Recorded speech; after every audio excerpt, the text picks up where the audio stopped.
I need the money tomorrow.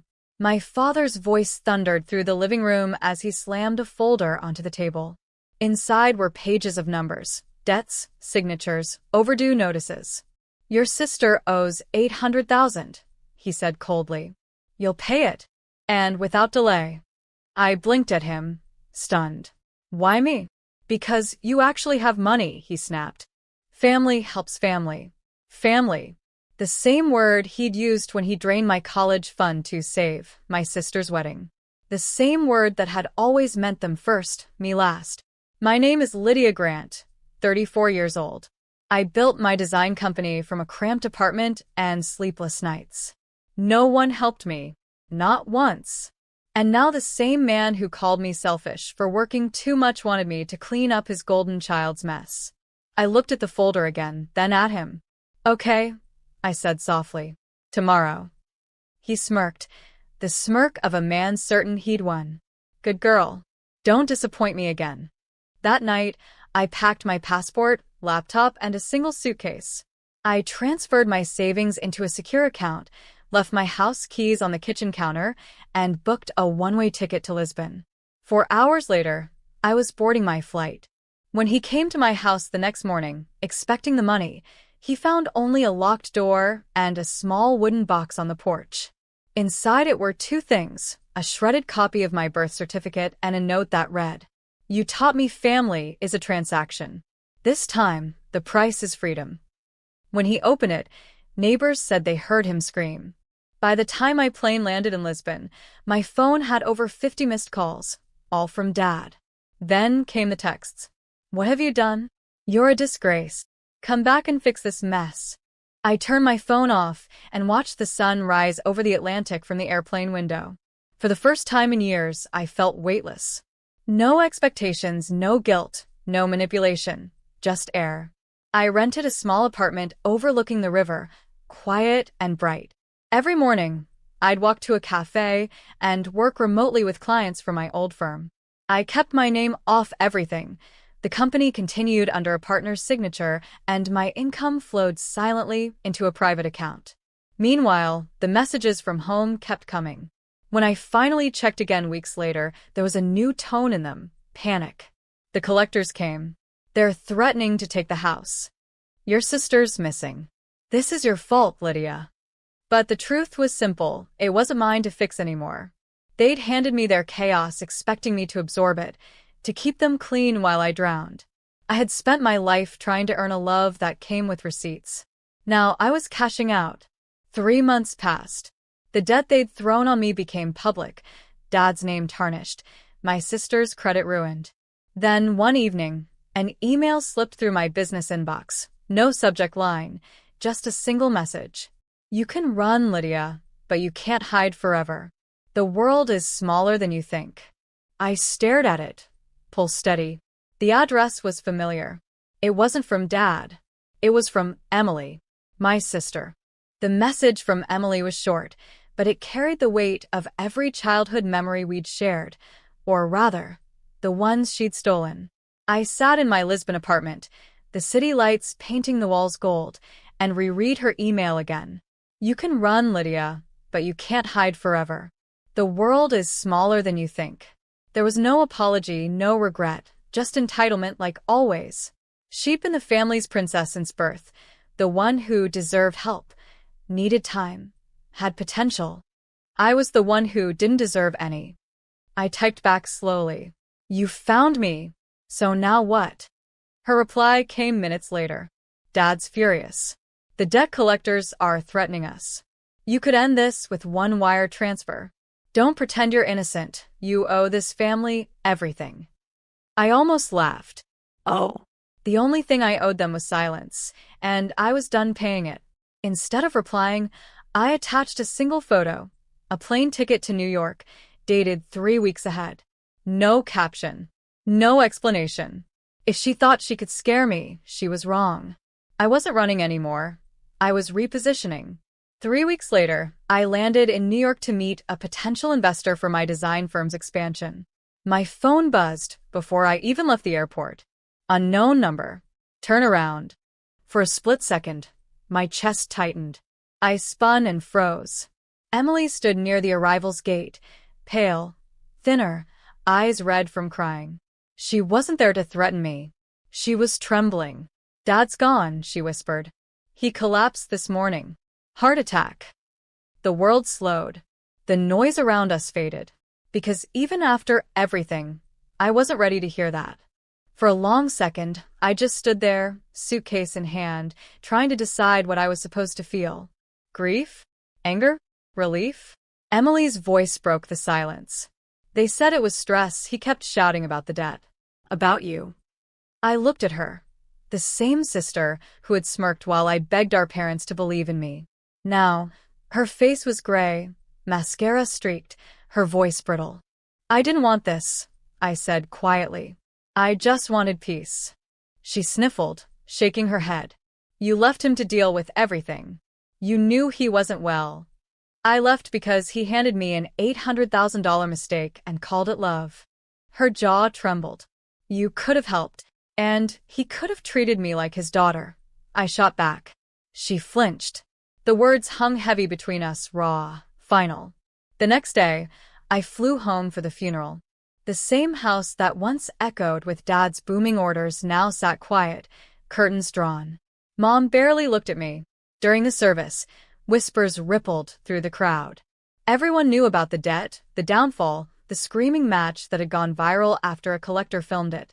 After the burial, I found Emily outside, sitting by the fence, staring into nothing. She spoke without looking at me. "He left you something." I frowned.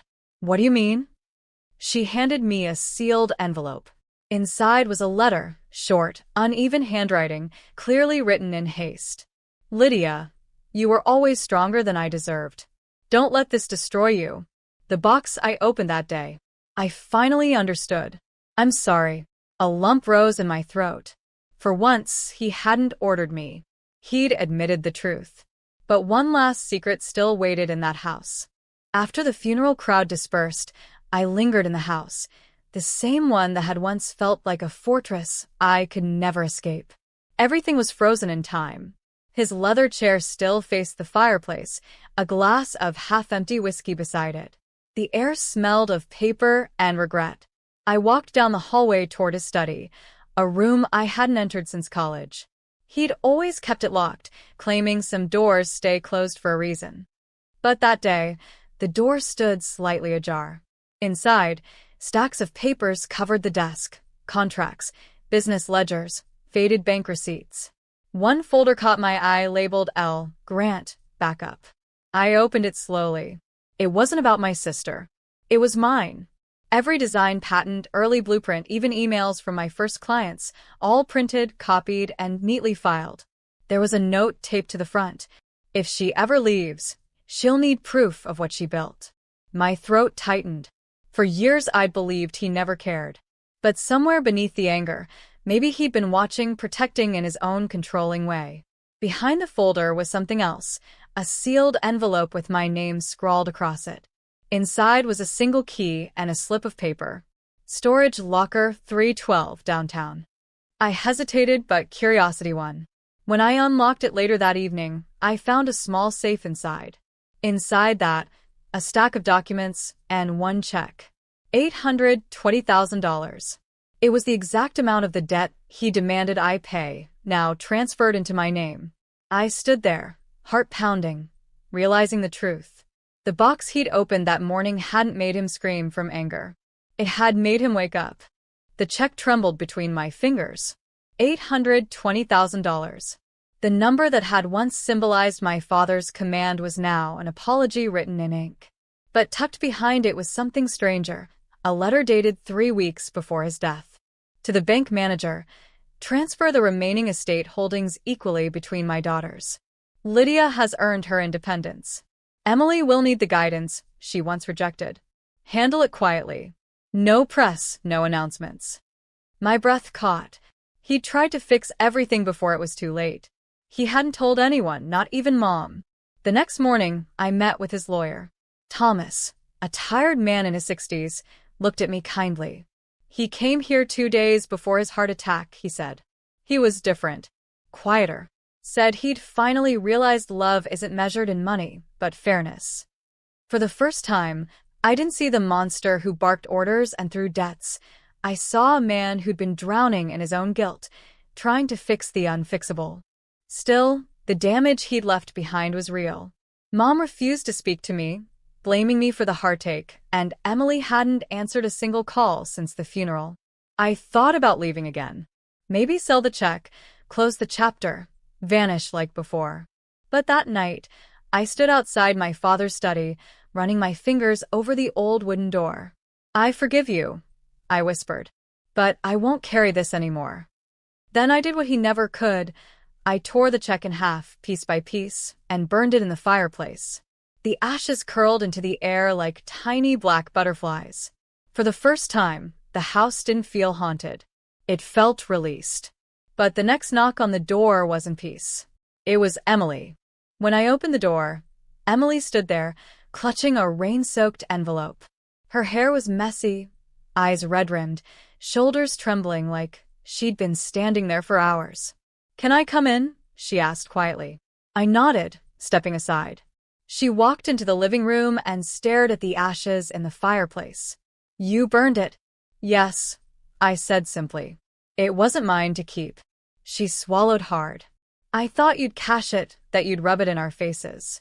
"I don't need proof anymore," I replied. "Dad already gave me what I wanted, the truth." For a long minute, the only sound was the crackle of the fire. Then she held out the envelope. "He left me one too." Inside was a smaller letter, the handwriting unsteady but clear. "Emily, stop competing with your sister. The world won't hand you what she earned. Learn from her. Work beside her, not against her." Her voice broke. "I hated you for everything. Your success, your calm, your distance. But now I see you were surviving the same people who praised me." I exhaled slowly. Maybe we both were just trying to be seen. She nodded, tears slipping down her cheeks.